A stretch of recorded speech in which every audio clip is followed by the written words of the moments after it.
Welcome along to the Soda Room. It's that spine-tingling moment where you're actually numb. It was like we had won the grand final. Still, for me, that is the most incredible experience of my life. You got the same undies on. I've got exactly the same ones on.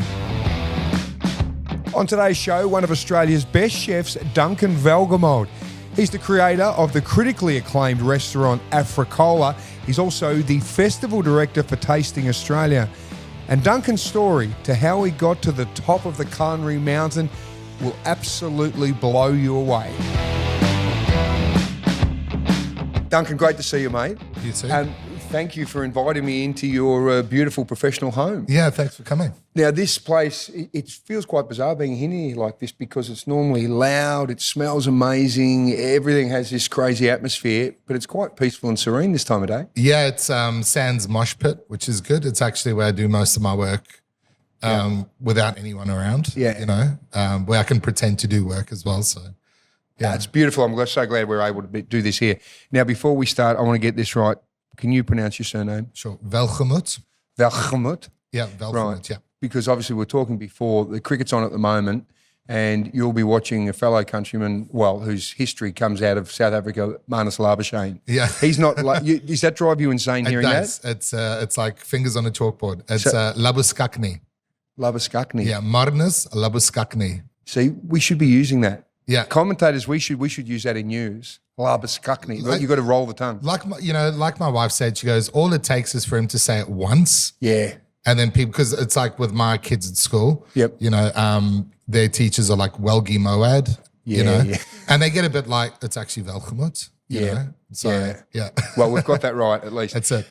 Again, thank you, mate, for coming in here. Now, obviously, Tasting Australia is coming up. They just released their new program and so forth. We're going to get into that with your role as the festival curator. Yeah. But can we wind the clock back a little bit? Because your story is fascinating. I think people that haven't heard it before, it's well worth listening to you because we mentioned before we started recording, you've been able to find success no matter where you've gone, which is a wonderful talent. And I think we're lucky in Adelaide that we have you here now to do that. But when you grow up in South Africa, it's something many of us can't understand, and we hear stories. What's it actually like? Well, I grew up at a very interesting time and in a very interesting place. So I grew up in northern Johannesburg, so sort of Norwood area, which was, it's an expat community. It's a very, heavily Jewish community as well. But it's also where, it's very important with the arts, and also, a lot of the community there were very against apartheid because, apartheid is Afrikaans dominated. Expats were also treated like second-class citizens to a large extent. So, it's a very sort of liberal part of Johannesburg. So, I grew up starting school during apartheid, and then, Mandela was released, I think, in 92, which I was still at school, and then 94, the elections. And, during that time, there was heaps of protests, heaps of violence, and, literally living in Johannesburg during the whole thing. It was very tricky, particularly when you're young, and having, your school textbooks torn up overnight, basically, which is quite incredible as well. Having the curriculum all, sort of Afrikaans apartheid based overnight, literally going to school. Then it's, Nelson Mandela is the president, and, this is the transition between one and the other. So it was very exciting. We went from learning Afrikaans to learning Zulu and Xhosa and Sotho, new national anthem, and then, the first sort of, black kids coming into our school. So it was very challenging and very confronting, having that whole social shift, but also an incredible place to be as well. Were you aware of how significant the change was? Because you only know what you know, of course, and you'd experienced all that. Yeah. Did you know you're at such a pivotal point in the transformation of the country? I think everyone felt it, no matter how young or old you were. Obviously, the older, there was a lot of fear about it. Where where was, where the white and colored community going to be fitting into the scheme of things? Would there be violence? Would there be, would the water turn off overnight? What would be the thing? But, we then had the Rugby World Cup. So all this fear and this unknowing of, where the country was going. And then you have the World Cup, and I was lucky enough to, go to a few games, and, obviously it would be literally at the stadium at Ellis Park when South Africa won it.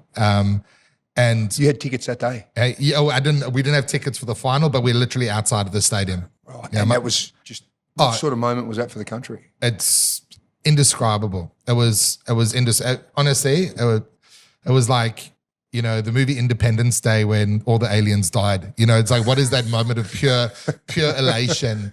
And, you couldn't, it's indescribable. Absolutely, homeless people, dancing with the richest. It was just, traffic stopped, the world stopped at that time. And it was just a celebration and a party for probably 72 hours, people, everyone crying. It was incredible experience.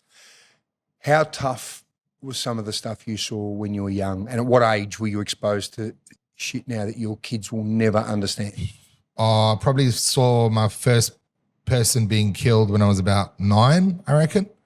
And yeah, look, I've seen many, many deaths and many dead bodies growing up. Yeah. When you say that, in what way? Like you're in your suburb at a park, and you say, "Oh, how do you see?" I suppose the first person I ever saw killed was 2 guys trying to break into our house, and we went outside, and they got spooked and ran into the middle of the road and got hit by a minibus, which was speeding, and both of them just got turned inside out. Essentially, I was about 8 or 9. It was a Friday, I remember, because it was spaghetti bolognese night. Wow. Yeah, that's it was it was a pretty and that's it. And the thing is, growing up, and every South African will tell you genuinely, you're so desensitized to these moments, because every single person, doesn't matter your status, your color, everyone is affected by extreme violent crime in South Africa. Everyone, your family. So it just becomes another day. Were you scared though, or did you not? You didn't experience this fear because you were desensitized? Yeah, no, you're just desensitized. There was no, there's no. I mean, there's probably a lot of pent up trauma somewhere, but it certainly doesn't affect me. So these experiences with violence and death and all that weren't just on the periphery. These guys would come in your house. Yeah, there was a really bad situation with your maid too at one point, wasn't there? In the home? Yeah, absolutely. Someone was trying to sexually assault my maid, and same thing. My dad went out and defended her and the property, and I don't know whatever happened to the guy, but Did you see him again? No, and that's just but that's. And, the police encourage that kind of vigilante defense, I suppose, like, because they're so under-resourced. They understand, what living in a place like that is like. It's hardcore. I never, it's these two things actually, I think about with my own children. It's, I'm very glad that they don't live in an environment that extreme. On the flip side of it, when they are old enough to travel or to experience life outside of Adelaide, well, they live in a bubble. They're not as street smart or as wise, and you can't really teach that kind of thing to your kids. Do you know what I mean? And so absolutely, I'm so blessed that they haven't experienced a lot of that as South Africans we have experienced, but how safe are they going to be in a real world situation? Yeah, your dad was a chef, wasn't he? Yeah, he was, yeah. And he was also, caught up in a bit of colourful background, I suppose. Was he a bikie? Yeah, he was an ex-bikie, then went into the army. And then, he was, he says he killed more people in the army being a chef than, as a bikie. So. And someone tried to take him out, didn't they? Yes, correct. So Yeah. how old were you at that point? What happened? I think I was about 12 years old. Just some guy causing crap in a bar and pulled a gun out of my dad. And my dad was sort of sitting alongside the bar, and the guy shot him, went through his arm, out of his shoulder, hit another friend of his, and then went into the jukebox. And then the guy then put the gun on my dad's chest. I always remember it was a 9mm, and 9mm do have a tendency to jam, and the gun jammed, and that's that guy's life was over then and there, really. So for that guy, he was obviously going to take your dad out. Yeah. What, he ends up becoming removed in some way? No, my dad put him in hospital, and he was in ICU for I think 3 to 6 months or something. And then when he came out, then there was a court case of him going down. And before he was sentenced, he turned the gas on in his flat and blew himself up. Because he knew he was he in was a bit of trouble. Yeah, prison wasn't going to be fun. And were you aware of all this at that stage? Yeah, Like, absolutely. Because my this dad wasn't hidden from you or anything? No, because my dad was supposed to take me to a sleepover. So I was like, Dad, you're late. When he called, he's like, well, actually, I'm actually in the hospital. I just got shot. I'm like, Mom, I need to get to the sleepover now. That's what I mean about being so desensitized. It's like, Dad, thankfully you're not dead, but also, it's not something that, how can I say, it's not as shocking as it seems when you're living in that environment. Yeah. Does that make sense? It seems really weird. It does, because it sounds like you're talking about a bonkers. movie you just watched. Yeah, no, it Do you know what I seems, mean? But it's your life. correct. How does a young man navigate through that and get to where you are? You dig a hole and you bury those feelings really, really deep. No, I don't know. The thing is about the sort of South African mentality, genuinely, it's about survival. It's always about survival. It's literally it doesn't matter what it is, you deal with it and you move forward. And you have that sort of mentality. And I see it through, most South Africans, particularly South Africans abroad. We aren't some to sort of rest on our laurels, because we know what the flip side is. There is, 45%, no, probably more. I think there's 55%, 65% unemployment in South Africa. It's not easy to get a job. It's not easy to earn money. So if you don't push yourself, well, the consequences for that is death or homelessness or both, So, expats generally drive themselves because, you have to make a better life. I'd imagine, and you've probably lost mates along the way, have you? Correct. As you're growing up. Yeah. As absolutely. a teenager? Yeah, for sure. It's phenomenal listening to this from someone growing up in, Australia, and you go, well, geez, we don't know what struggle is. I mean, some people would, but we don't know what life is like that. But for you, it's something you take in your stride, and it helps you become who you are. Look, for me, I don't look at any of that as struggle. I can absolutely say, I didn't grow up in poverty.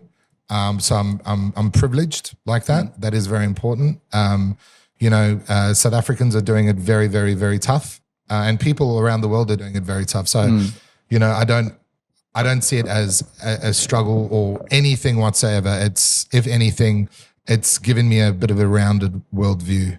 Now, before you took off to England at about 17, you're at school, in high school for a while. Now, I've heard the story you got kicked out because of Satanism. Yeah. Were you worshipping the devil? No.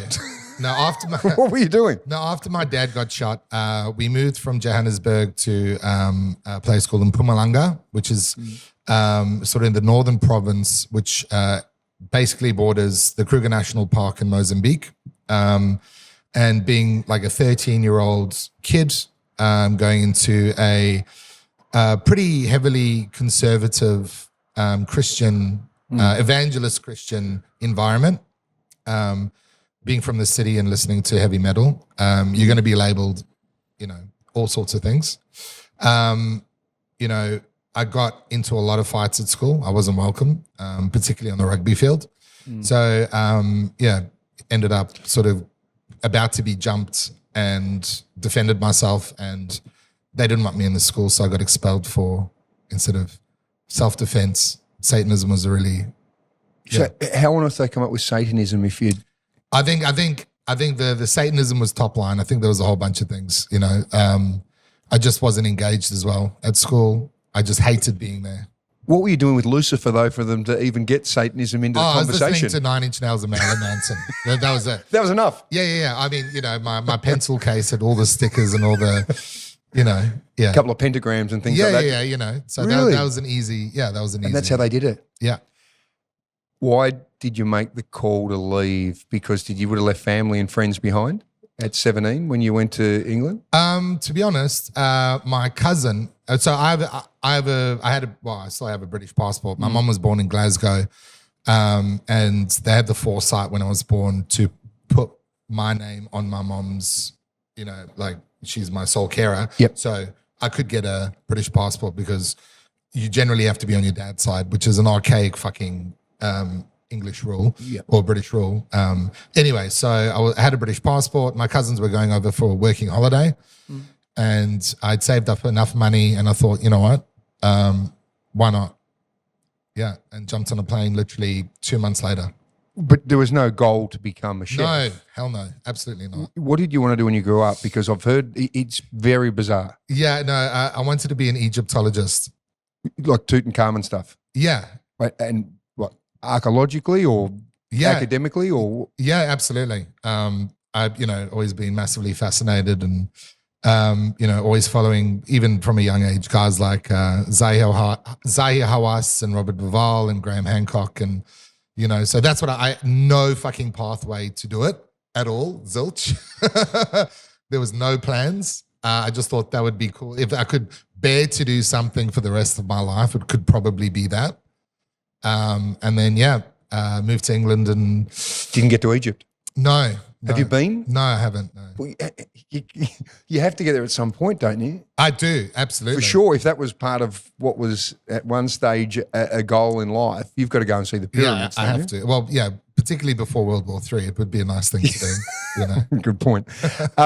So tell me what happens when a 17-year-old South African boy pops up in London? I put my bags down and me and my group of friends and cousins, we thought, well, let's go get our first pint. So if you don't know London at all, I mean, we were in sort of zone 1, Earl's Court, as most expats go. Aussies, South Africans and Kiwis, Earl's Court. That is the central place. So, jumped on a tube and thought, right, let's hit Leicester Square. Now, anyone who knows, there's no freaking pubs in Soho, Leicester Square. There's nothing. There's chain restaurants and bullshit and illegal strip clubs. So we thought, okay, well, having frequented a few strip clubs in my time before going to London, I do know that they serve alcohol there. No, they don't. They're not in illegal strip clubs because they don't have a license. So, so we thought, okay, we'll go for a beer. We paid, I think it was like 10 quid or 20 quid to get in. And we're like, oh, is there beer downstairs? She's like, yeah, there's beer. You pay your money, you go downstairs, you're like, oh, there's no beer here. Let's get the hell out of here. It's like, well, we have spent 20 quid. And, particularly with the exchange rate, some rands, I mean, 20 quid might as well be 200 quid. It's a lot of money when you're 17. Anyway, so we were greeted and asked to sit down and, we're like, cool. And, and they were pouring us some flat Coca-Cola. And I'm like, okay, so this is dodgy as. And everyone's like, no, let's just see. And, the biggest thing that that happens, the scam is that if you accept their company, then you have to pay, right? And they're like, oh, can we sit down? And we're like, you can do what you want. They're like, okay, cool. By the way, it's before we get started, it's £2,000 you owe us each. Jeez. I'm like, for what? It's like, well, there's a little menu at the back of the bar in absolute fine print. And then guys came down with baseball bats, which was a nice touch. And because we had all our money on us because we weren't going to leave it in a hostel, got robbed. That was it. Everything. Traveler's checks, money, freaking one of my friend's watches because he didn't have that amount of money on him. And that was it. So literally left that place. You've come straight out of the fire, back into the fire. Yeah, 6 hours off the plane. Jeez. Completely fleeced. So I had a return tube ticket. So I got on the tube, everyone kind of went their separate ways. Got on the tube, got off at the wrong stop, ended up in South Kensington, walked to Earls Court, which is only like a suburb over, and saw a job ad for a chef de partie at a restaurant called La Boucher in South Ken. And I thought, well, I need a job because I haven't even paid the hostel yet. Walked in there and they gave me a job immediately. This is all within just landing. 6-7 hours, yeah. And you started working there. The next day, correct. And that was that the first time you'd considered? Your dad was a chef, obviously, but was that the first time you considered? Yeah, out anything? of pure desperation. Yeah. So if you had to walk past that way home, or you'd had to go out at Earls Court rather than South Kent, who knows? Correct. Sliding doors. Yeah, sliding doors. You're Gwyneth Paltrow in that movie. Yeah. If I could afford a green dress at the time, I would have worn it.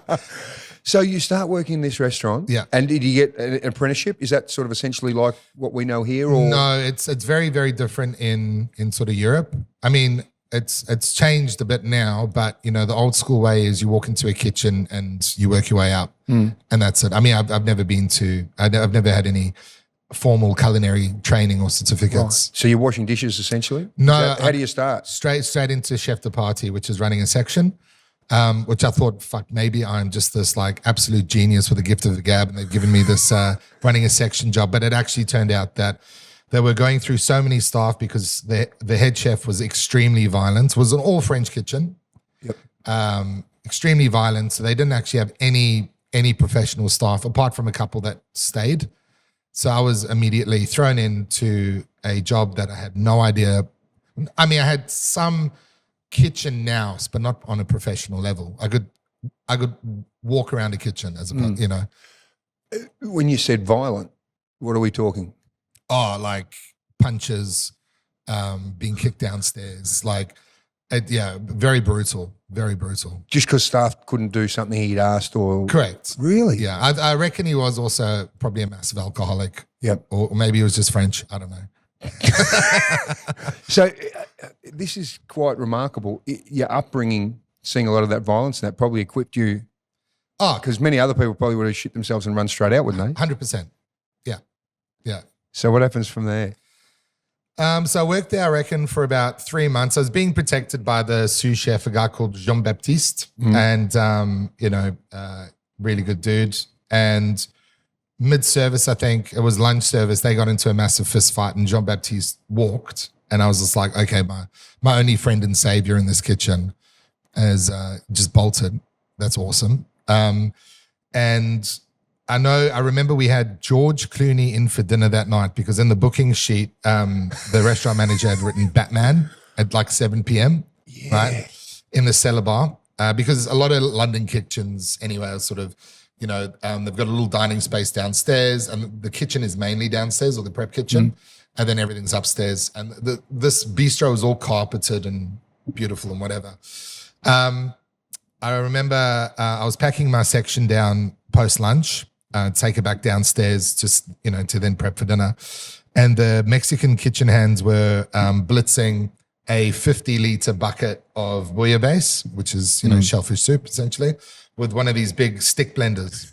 And my gastro tray, because it was so haphazard, they left the freaking thing in the middle of the floor and the cords, you know, connected to some power outlet.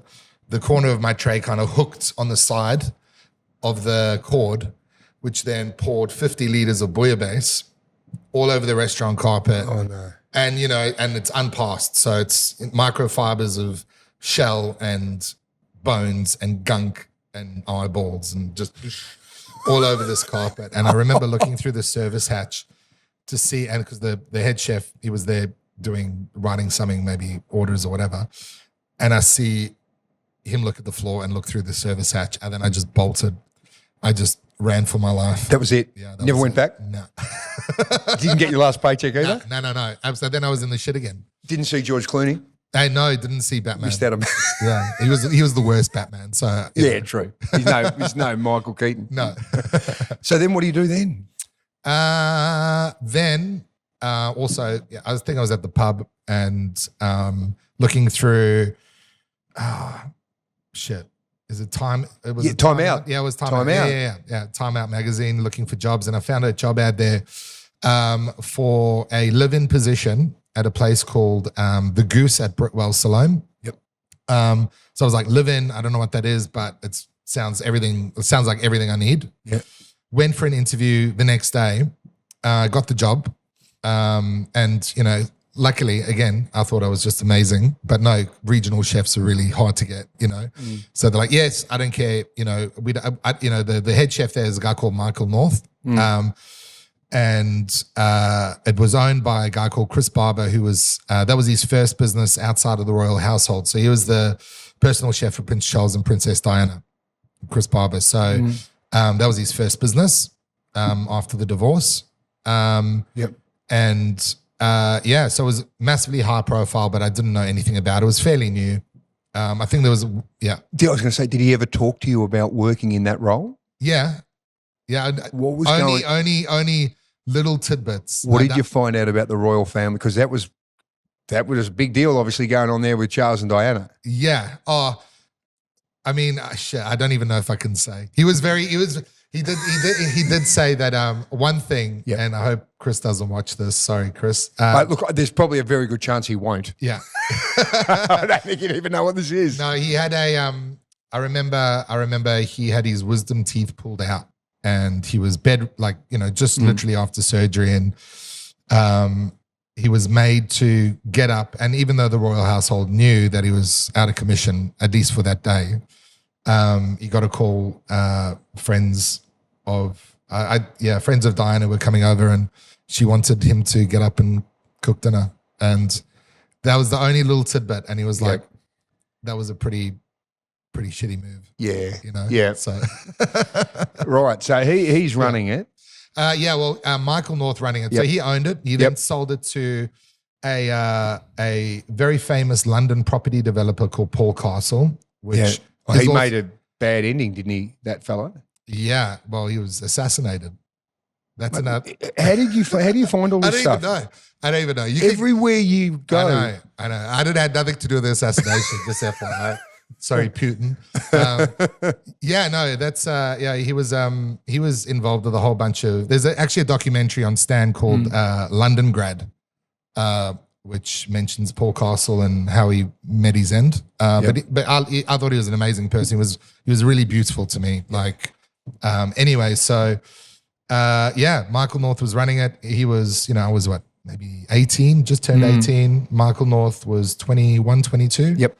Was just us in the kitchen, and he was, and he is today. He's still an amazing chef, but he's a genius cook, absolute genius cook. Probably the best chef I've ever worked with in my career today.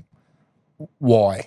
What made him so brilliant? Because he had a natural ability. So when you're a chef, particularly at a pedigree, right? You can either be, you can either work on your technical skills. And that means you'll always work for another person, which is fine. That's, you're a mise en place machine. You have perfect technique because you've learned it and you've done it, But for someone like Michael North, someone who would float into the kitchen half an hour before service and then have everything completely set up and everything beautiful and just a wonderful cook to watch. And just I don't know how to describe genius when you see it, Right. And so you guys get a Michelin star. We do. At what, you 19 or something? Yeah, correct. And he's early 20s. Correct. Is that the youngest ever? I reckon at the time we were probably one of the youngest teams, yeah. And this is from a bloke only 2 years earlier. You'd walk past the kitchen and seen a sign. Yeah.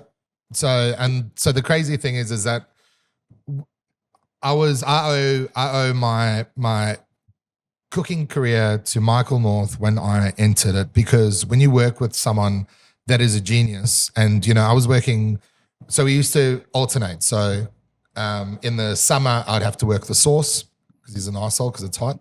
In the winter I'd have to work larder pastry because it's the colder section, so he'd be warm. Right. Right. But you're learning at such a high pace and everything has to be so perfect. The knowledge I gained in such a short period, made me become completely obsessive about what I was doing. I didn't take holidays you know, if I got holidays, I was staging in a restaurant. So I was doing work experience in another Michelin star restaurant. Then I'd come back and work, and I was working 7 days a week. You know, I picked up a pretty nasty ephedrine habit. You know, ephedrine's the thing that gives you energy when you take MDMA. Yep. Because you're working Keep you going. Yeah, because you know you're working 7 days a week, lunch and dinner. You know, starting at 9 a.m, finishing. You know, Mike would finish the sauce, and I'd finish slider pastry, then deep clean the kitchen and do the washing up. You know, so you know it sounds like a bloody ruthless, tough industry. Yes, all the way through, because your hours are all over the shop. Correct. I imagine it's very hard to live a normal life. Is it? You have no. That is your life. It's a lifestyle. But even though it is hardcore, it is also university. You know, you're investing in that education by.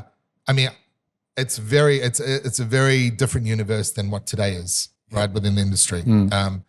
But it made sense to me and for me.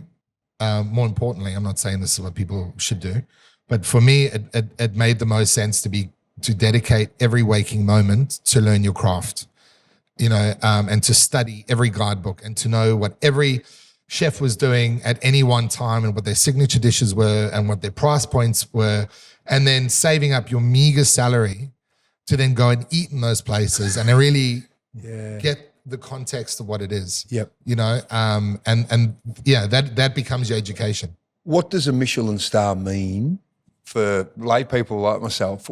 When you get that tick of approval, what does it actually mean for you, for the restaurant, that sort of thing? Well, I mean, look, I think it's a bit muddied now because there's so many other competing guide systems and everything else, but it is the base level of excellence, in my opinion. Back then, I mean, I remember taking a phone call at about 5 a.m. when the guide was released from another chef friend of ours. He was working in the Michelin star place, and he was, you know, absolute devout Michelin. He'd be up buying the guide as soon as it was released, phoning up and going, "Congratulations, you won a Michelin star." And I'm like, okay, why are you phoning me at 5 a.m.? Cool story.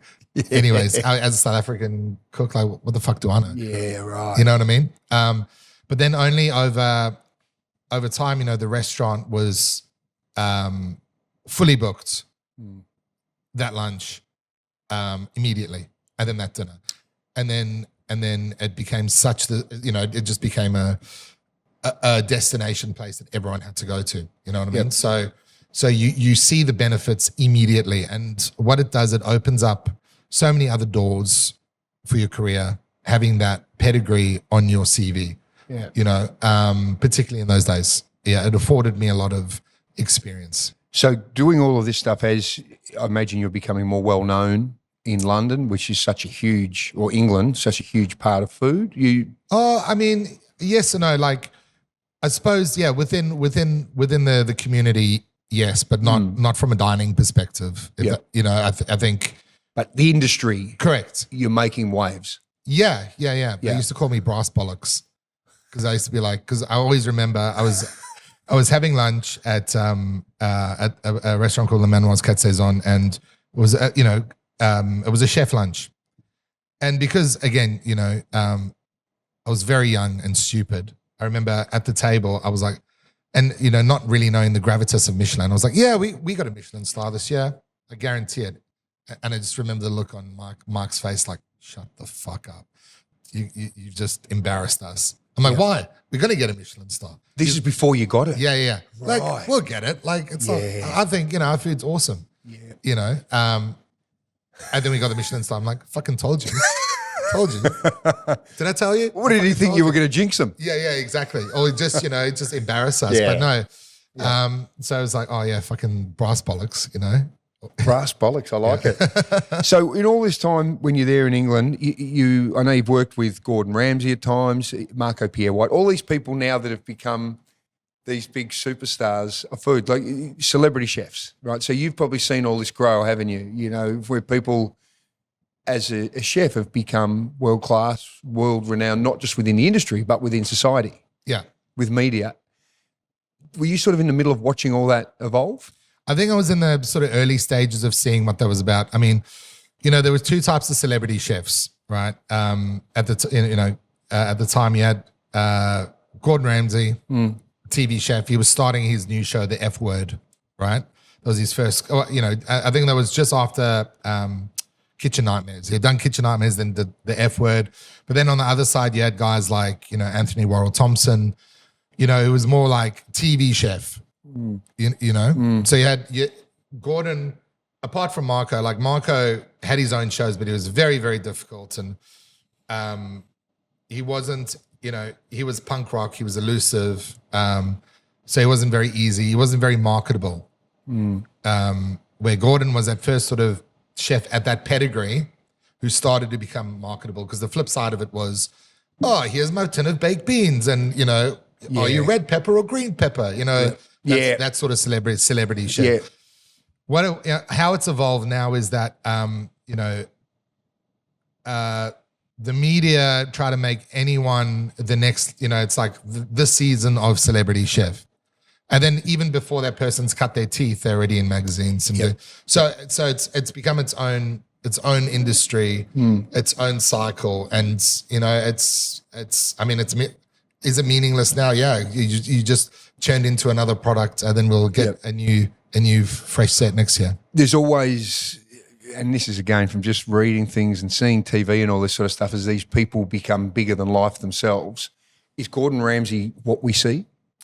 No, in his kitchen, again, it's a 3-star, it's a 3-star Michelin kitchen, right? So the level of timing and perfection and skill to work in those places in 3-star kitchens, it's very, very demanding. Gordon and a lot of 3-star chefs will be upset if you screw something up multiple times, you know what I mean? Or you're not doing your job properly. When you see him at, it's a Hell's Kitchen, for instance, whatever. He's got that kind of attitude and people are like, he's such an arsehole. And it's like, the juxtaposition, because he's dealing with people that aren't skilled and are there to get abused. And he's the guy that's abusing them. And that's the show, right? In those kitchens, it's expected because you're driving yourself. It's like any athlete, you can look at the Ashes at the moment. What's the England dressing room, What's the environment in there? It's got to be a shambles, doesn't it? People are probably screaming, throwing shit, I would be. Yes. I'd be flogging myself if I was Stokes. But that's because you're doing it at the highest level, there is that discipline, there is that drive that, requires it. So kitchens, I can imagine, are, like you said, they can be violent, they can be aggressive, they're loud, they can be pretty frightening places. Yes, absolutely. Well, you've seen a whole lot of different things, but I imagine they can be really challenging environments. Look, absolutely. I think there's two things, right? In kitchens when I was growing up, I could take the violence, I could take the pressure, I could take all that sort of stuff. I think it's the losing confidence. That's the thing that hurts the most. If you're not confident on a section, or you've just had a really shitty day or really shitty service. It happens constantly, But when you're working under pressure, and that is what's required every waking hour, and you also don't have any sleep, and you're also getting paid no money. So you're sacrificing on so many elements. It's not like, well, at least the pay is good. It's like, actually, no, I'm in debt. It's actually putting me more in the shit working in this place, and then being shouted at, and then being abused. What am I really learning? And I think having worked in those sort of environments for, a decade, you kind of think to yourself like, okay, what's the next step? Can I afford to open up a restaurant? Hell no. Am I known to investors? Definitely not. So then what's the next step? You know what I mean? So, and I think a lot of chefs don't realize they do all this, but what is that next step? Yep. And then that's when they crash and burn, because that realization is like, well, the only next step is to put myself under even more pressure and be a restaurant owner and have to pay wages and pay tax and pay rent. And then it's just this endless cycle of self-flagellation. Yeah. So there has to be some sort of moment where you can get yourself out of that and go, what is actually really important to me? How can I benefit myself and the community and the marketplace. And when and what am I going to cook? Am I just going to rehash all of those dishes that I learned along the way, or some sort of zombie Frankenstein version of it and call it my own? Why am I really doing this? And I think, the chefs that achieve that are the chefs that go on to do bigger things. So what was your moment? My moment was actually coming to Australia in a very big way. And meeting Catherine? Yes, correct. Yeah, my wife. So how did you meet her?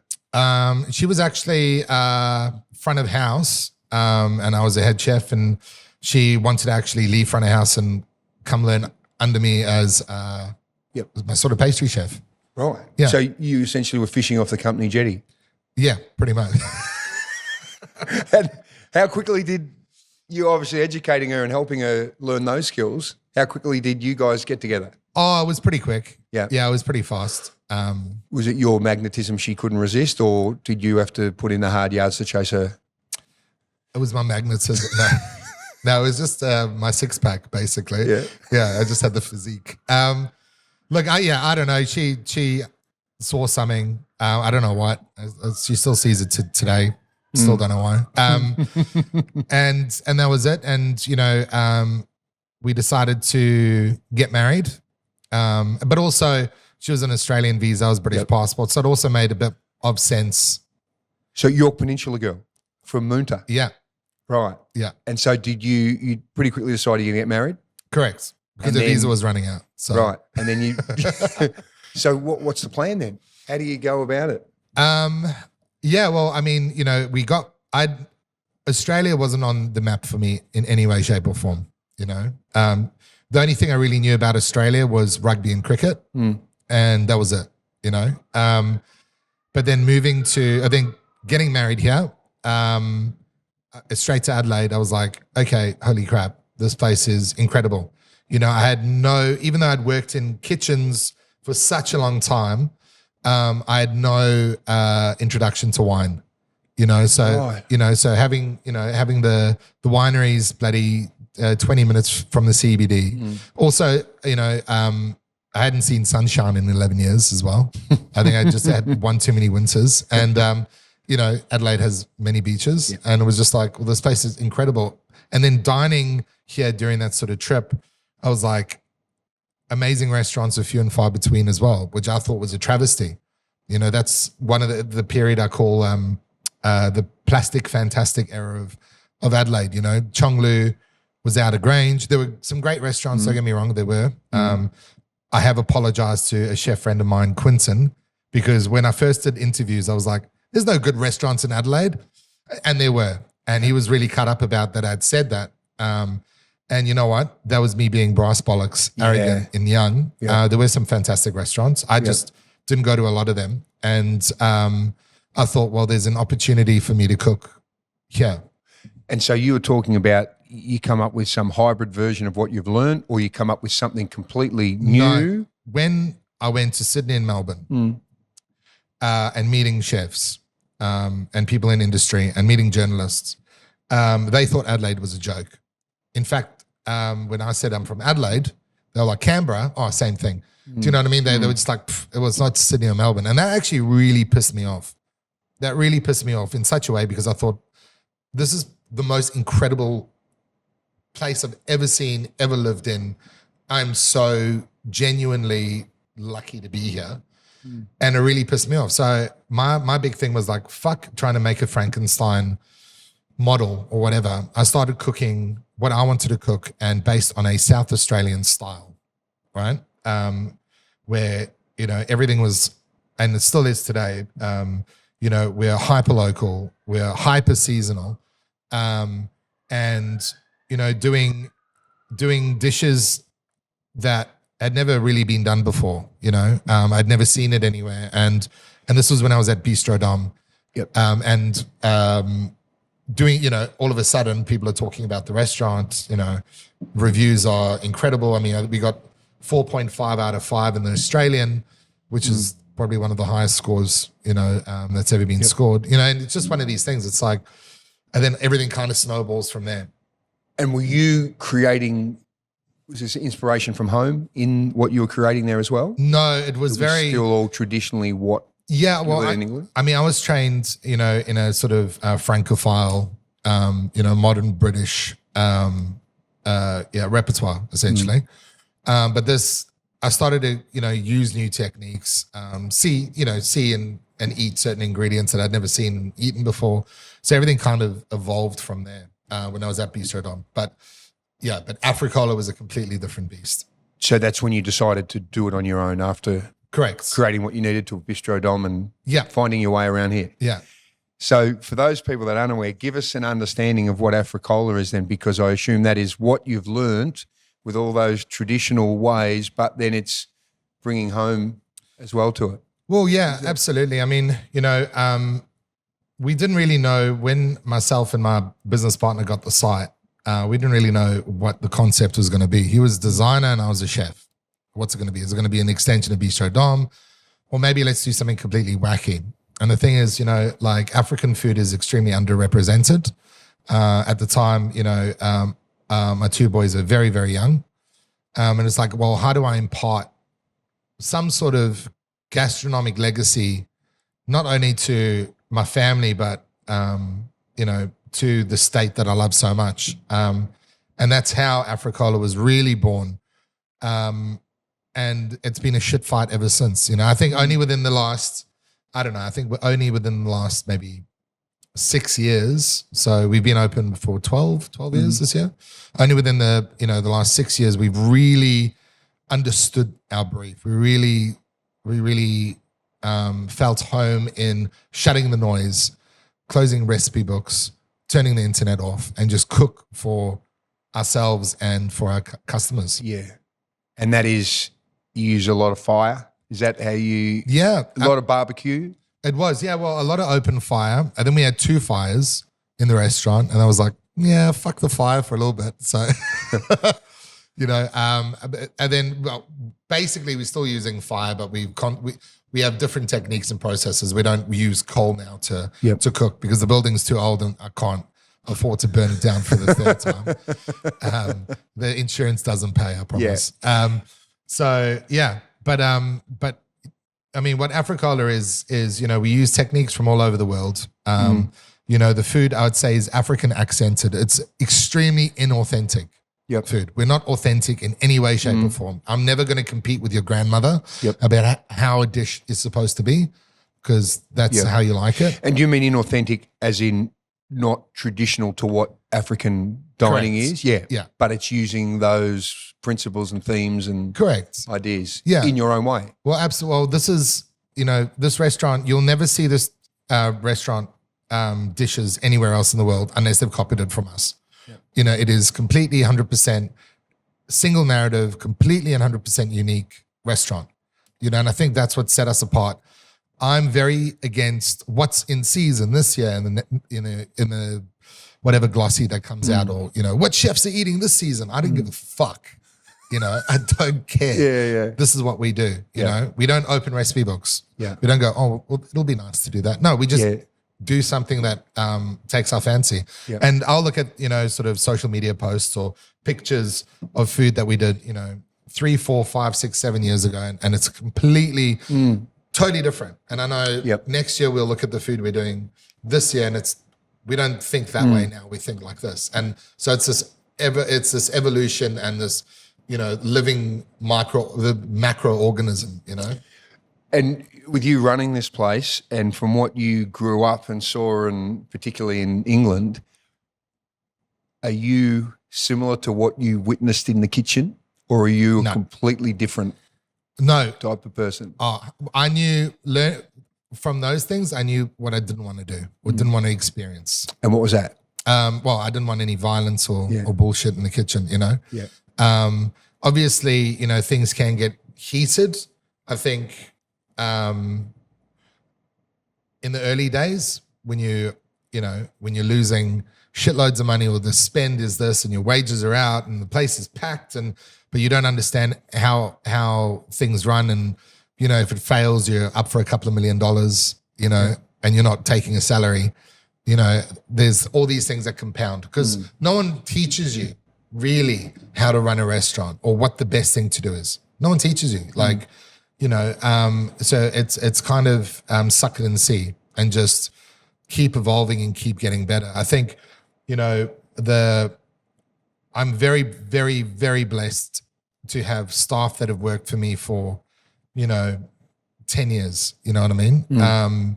That have stuck with this restaurant and because they love it, because it's part of their lives, I'm very, very happy. We've got a very low staff turnover.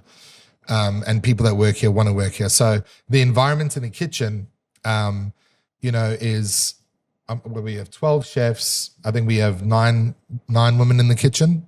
And it is extremely disciplined and it's, open and transparent and, there's an anti-gossiping policies and, just these little things that the team have put together.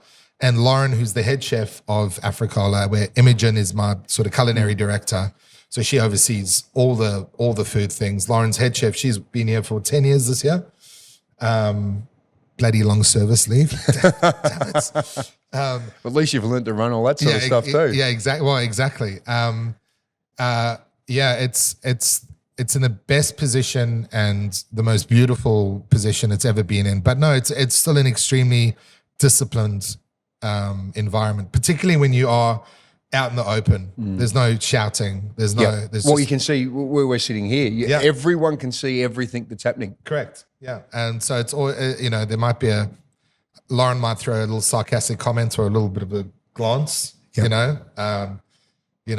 enough. I'll do the same to Loz, and then Loz will give another glance. So there's just sideways glances, like Chinese whispers. Yeah. So, but anyways, it's very different. And another thing that you're heavily involved in is you spend a lot of time cooking for some amazing musicians and bands, which is pretty remarkable. Obviously, from the Nine Inch Nails and Marilyn Manson and all the so-called Satanism that the school wanted to pin on you, music's a big part of your life. Music is a big part of my life. And, I think I kind of in an early part of my life knew that I was never going to be a musician. And the thought of meeting these people was so in another universe.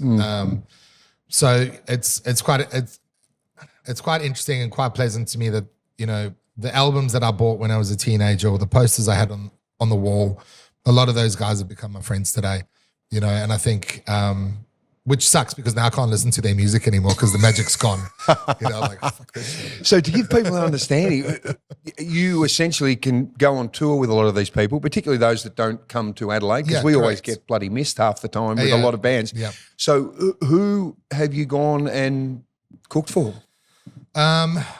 This is a good chance to just name drop whatever you want. There's no ego involved here, but we're talking big world-class musicians and acts. No, of course. PJ Harvey, Rammstein, Tom York, Mr. Bungle, Faith No More, Engelbert Humperdinck, Pink, Katy Perry, wow, Foo Fighters, Tool,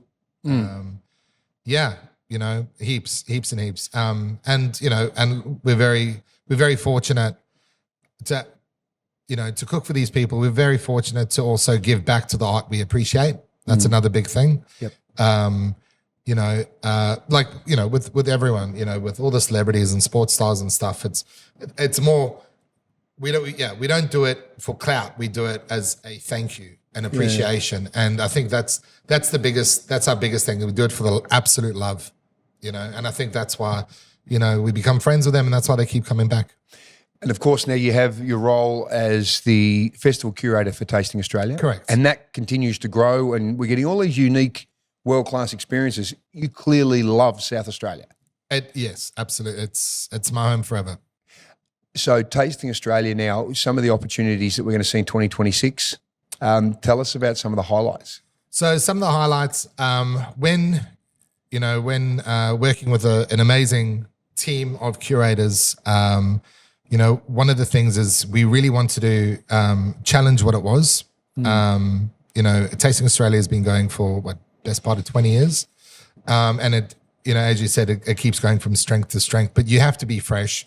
You've also got to, you got to appeal to the market you also have to, really look at the current environment. Young people are, eating more, drinking slightly less, but they want to be involved. Older demographics still wants, the sort of luxury. They still want those beautiful moments as well. So, trying to tie it in and also working a lot with the community. So some of my absolute highlights and stuff that's never been done before, just by the way, is one thing is taking over community clubs in and around Adelaide. So, you have your Austrian club, your Polish club, Greek and Italian. And the thing is, those places are open to the public and they do these incredible, dinner services or big lunches or whatever. And people without that cultural heritage, don't know if they're welcome because they're not Austrian, they're not Greek, they're not Italian. So I wanted to bring those people to these places and to actually experience their community in their house.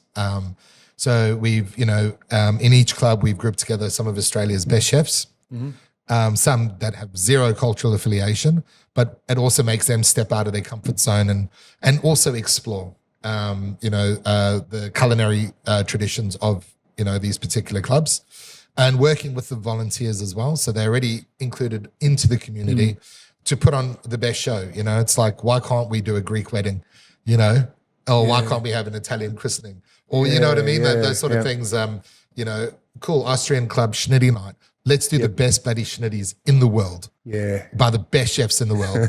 And then drink, heaps of schnapps. You know what I mean? So it's just bringing that sort of stuff to the guys from Tasting Australia. And then we've got another concept which has also never been done before, which is probably our wackiest thing, but our biggest party, I reckon. And that's we've taken over a conveyor belt hot pot restaurant. Oh, yeah. All right, so it's like Sushi Train. Yep. Double decker, but it's all hot pots and broths and stuff. So the whole point is that we have some of Australia's best chefs in the kitchens doing small dishes for, and people will like grab little samples of just little small, like as you would at like Sushi Train. Yeah. And because it's a hot pot, they'll collaborate on this amazing broth and have featured some of their, South Australia's finest ingredients as well. So put the broth there, grab, wagyu, Meir Station wagyu or gulba pipis and vegetables and chuck it in the broth and, and it's this whole collaborative effort and it's loud and it's busy and it's fast and that's what I really wanted to bring as well, is that kind of new excitement that, less formulaic, slightly, slightly progressive and a little bit dangerous. When you were talking before about you got to decide once you've been working in those kitchens and restaurants for such a long time, what direction you're going to take. And obviously you've followed your own path here. It sounds as though you're continuing to create your own path in all these other things like the hot pot in that example. And is that what you plan to do without any real plan? Correct. Is that right? Actual. Yeah. No, the thing is, I think, if we can't rest on our laurels in this environment, obviously there's, when you throw darts at a dartboard, there's some things that'll stick, some things that won't, but all you can do is learn from it and get better. And I think when we're trying to curate and create these kinds of events, the last thing you want to do is what everyone else is doing, even though you do it the best than anyone else. Resting on your laurels just doesn't help. And I think, community engagement is absolute key, particularly in hospitality. And that's one of our biggest things. It's like we've got the northern tip structure. So generally in Town Square, we have the sort of, the dining galleries or whatever it is right at the top. Well, this year we've got a thing called Good Neighbor, which is more a dialed back wine bar, rotating booze menu with, again, some of the greatest chefs in Australia and beyond, some great international talent, but at a lower price point, communal tables. Yep. And I think that's also very key. It's reacting to the market. There's other events around the country where they've got, ticket prices at $600 a head, you know what I mean, for a little lunch, a little dinner. that is not what I wanted for the program. I think, it's bringing more people to the table is extremely important. Well, when you look just across the road from here, Garden of Unearthly Delights, and you're obviously heavily involved with that with Michelle Buxton, but Adelaide, when that's on, everyone becomes involved in Fringe. Correct. When the Adelaide 500's on, people who have no idea about cars become petrol heads. Yeah. I don't know whether you're going to put your Leica on next week when the Tour Down Under's on. Yeah, absolutely. But do you know what I mean? And the same thing with Tasting Australia. People can become foodies who aren't foodies. Well, this is the thing. In South Australia, when you involve people, particularly from a broad range of demographics, when they start thinking they own the festival, and when they do own that festival, they love that festival and they support that festival. And that is the biggest thing. And it's and for Tasting Australia in particular, when the community feels that they have ownership of that festival, that's when great things can happen, and also increases longevity, Your story is pretty remarkable. We've sort of skimmed through a whole range of different things there and looked at it. What is that growing up in that really volatile situation? How has that equipped you for where you are now? I think, I think my mindset is always moving forward. You know what I mean? And always sucking the marrow out of life. Life is short. Particularly in where we are geopolitically in the world at the moment. We don't have time to procrastinate. And when you have opportunities to create and to move things forward, just do it. Don't think about it. Which is probably not the right thing to say, but But that's enabled you to get where you are. 100%. Obviously, you've been able to provide them with a fantastic life, fantastic experiences. You've gone through some amazing situations and shown enormous resilience to get where you are. Yeah. How do you see their future? What do you teach them? What's important for you to take them forward? I think, resilience is key, but I also think whatever they do, I don't care what they do for a living, as long as it's not mediocre, as long as they don't treat it mediocre. I don't want them coasting through life. I don't want them thinking it's good enough. I want them to push themselves, no matter what they want to do, if it's landscaping, if it's pilot, if it's lawyer, as long as it's not mediocre and they give it their full attention at all times, then I'd be super happy. And I think, they have that drive and they've got that ambition, which is great. They both got brass bollocks? The youngest definitely has. The eldest doesn't really care. The youngest is brutal and cutthroat. You just ask his brother. Apples don't fall far from their tree, do they? Bless them.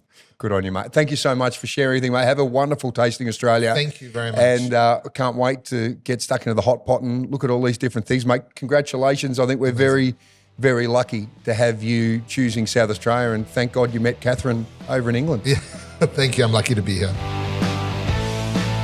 Well, thanks so much for listening. And if you love what you've heard, you can subscribe to the Soda Room podcast. You can write a review if you like and share the show with your friends. Hey, thanks for joining us today. Now, just before we go, a big thank you to our friends at Wavell Hyundai, a family-owned dealership with a friendly, experienced team who genuinely care about their customers. Wavell Hyundai has got the best range you've ever seen. So if you're looking for a family car, Hyundai's range has got you covered. Everyday options to getting around town to big spacious SUVs like Drive's Car of the Year, the Santa Fe. Comfort, safety and space for the whole family. Go and visit the team at Wavell Hyundai. You can find them just opposite the Adelaide Showgrounds on Goodwood Road. Wavell Hyundai, driven by Australian Motors.